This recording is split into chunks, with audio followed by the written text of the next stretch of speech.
Hello wonderful person, this is Anton, and today we're going to be talking about the controversial dark matter using universe Starbucks Square. And as you can probably tell from the title, we're basically going to discuss its most likely non-existence. Anyway, let's talk about this, and welcome to What the Math.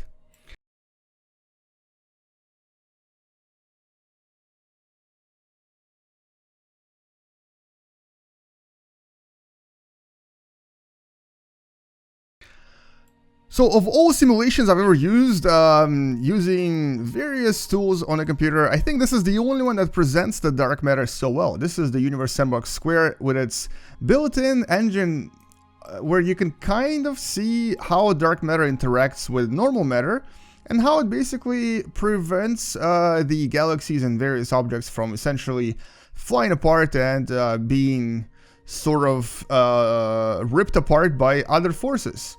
Now, if you don't really know much about dark matter, you really just have to know and understand one thing. We think, or we thought that is, past tense, that there was a lot of dark matter out there in the universe because it seems to be the most rational explanation for several things. And specifically, one of the things was the fact that the galaxies generally don't just fly apart. Something is keeping them together. Even though the stars on the outskirts of the galaxies move really fast, there's something that is keeping them from basically just disappearing into the abyss of intergalactic space.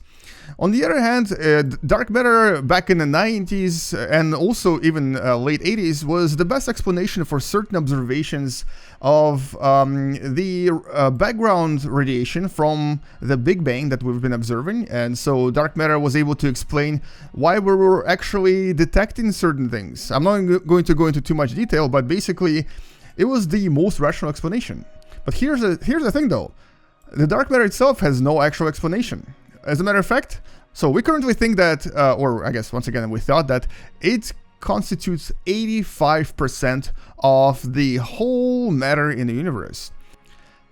So we currently think, or in this case, like, once again, we thought that dark matter constitutes a huge amount of basically everything in the universe. The actual matter, the one that you see here, so the stuff that we were made of, is like 5%, and 5 times of that is dark matter, and the rest is what's known as dark energy, which is its own topic with its own inconclusive evidence. And so what exactly is this? Well, this is where it gets tricky.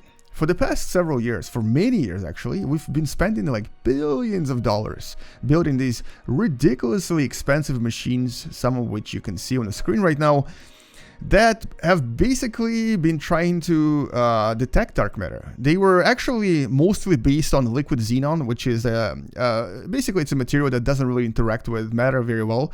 But we predicted that if there is dark matter, it would actually leave some traces in xenon and would be able to detect something.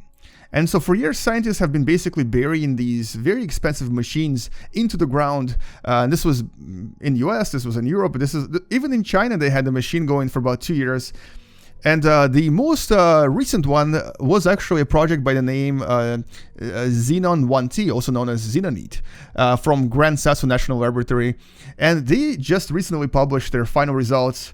And just like the ones in China, just like the ones in Europe, they were basically inconclusive. What does it mean? Well, it means that they found nothing. They found that there is no particle called dark matter. They found that our theories of what dark matter consists of is not really correct. And the best theory, which revolved around something called WIMPs, W-I-M-P, which stood for Weakly Interactive Massive Particles. In other words, basically a super big particle that is just not very interactive with matter, but does have mass and also a few other properties. Was also inconclusive. In other words, we found nothing. We literally found zero. We found absolutely zilch. Not even close to finding a little bit. There was one little detection of something coming from the center of our own galaxy a few years ago. So basically, we were looking at this one spot, and we detected a lot of unusual gamma rays coming out of the spot. And some people hypothesized this was the interaction with dark matter, but then later on we discovered that this was actually just a bunch of neutron stars really far away, basically creating these effects. So once again, no dark matter there either. we've looked everywhere. We've literally looked everywhere. Now, okay, do we really need dark matter to explain stuff in our galaxy, in our universe? Well, okay, here we go. I'm going to accelerate this. This has no dark matter whatsoever. I'm going to accelerate this, and let's see what happens. And look at that. See how the galaxy just doesn't stay together? It just, everything just sort of flies apart, and then it really looks nothing like what we observe in space. If you ever have a powerful enough telescope and you look at any galaxy, it doesn't look like this. It doesn't look like a donut. It really looks more like this. Most galaxies that are similar to our own Milky Way have a bar here. These are the so-called bar galaxies. They will have some sort of galactic branches, or they might be elliptical in shape, so kind of like maybe this one right here. So they'll have something that keeps them together. In other words, over the period of billions of years, something definitely kept them from basically disappearing into, not disappearing, but flying apart into the abyss. And this is where it really gets interesting. So mathematically speaking and theoretically speaking, and I guess in some sense, logically speaking, dark matter still should make some sort of a sense. It should still be explainable, or it should still be part of the theoretical physics. As a matter of fact, you know, the infamous Big Bang Theory, the TV show that I really, really love personally, it talks about dark matter quite a lot, and a lot of the topics they mention are related to dark matter.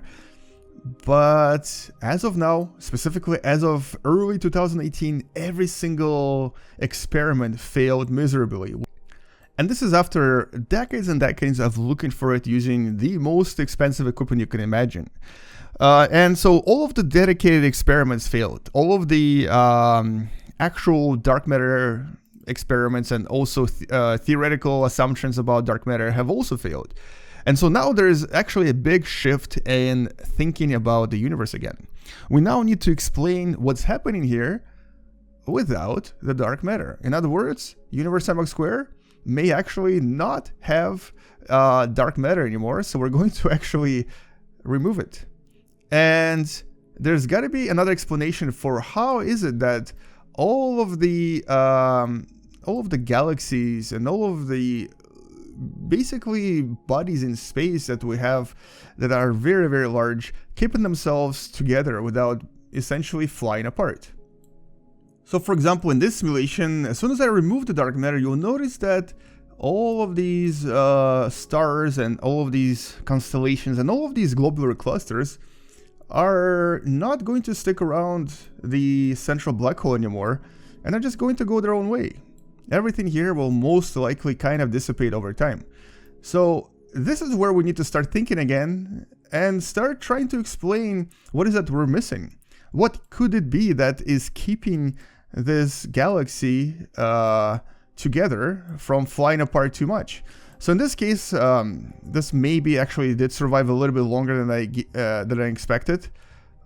Although I think there's also quite a lot of black holes on the inside for some reason, so maybe that's what's keeping it together. But you'll notice that it's a lot more kind of expanded than it used to be. And if I basically pick any galaxy here, so we don't have much choice unfortunately, but let's say we pick this right here, Large Magellanic Cloud. We put it in the middle, and we first give it a spin with the dark matter. So you'll notice how dark matter starts interacting with the rest of the regular matter and kind of starts keeping it together, but because there's so much stuff going on, the game kind of slows down quite dramatically. But yeah, if we now go ahead and basically remove this from the picture, this is where it gets kind of interesting, because nothing is keeping the galaxy together anymore, and so it just starts doing its own thing. All of the particles will start spreading across the intergalactic space, and don't forget, every particle here is actually a star, so all of the stars just kind of fly apart. So, what could it possibly be? Well, we really don't know just yet. And one of the best explanations is actually from what's known as the modified version of gravity. This is actually a kind of a theory that's been around for a while but hasn't really been very popular. But it's the idea that we just actually don't understand how gravity works. Our assumption of gravity and the fact that we think it's same everywhere might be completely wrong. And one of the people studying this by the name of Stacy McGaw, an astrophysicist from Case Western Reserve University in Cleveland, Ohio, basically says that, well, we don't understand how the universe works, and we need to basically try to understand it on a more profound level. In other words, we might just not really get the gravity. We understand gravity on a small scale, but just not on a big scale. So you see how everything flew apart? We don't see this anywhere in the universe. We've looked at many galaxies, this doesn't happen. So something is keeping these galaxies together. And if it's not this dark matter, in other words, if we can't find this dark matter and its particles, what can it possibly be? So the best solution to this right now is the modified version of gravity. And we're going to talk about this theory in one of the future videos. But for now, all you need to know and all you need to understand is, unfortunately for Universe Sandbox, and I guess unfortunately for everyone involved in astrophysics and in studying dark matter, it seems that this beautiful particle that we see right here is just as imaginary as there is in this video game. So, goodbye dark matter, thank you for giving us so much hope, but unfortunately, you're probably not real. If we one day discover a better explanation, maybe, just maybe, we'll come back and talk about how silly we were in assuming that this thing existed.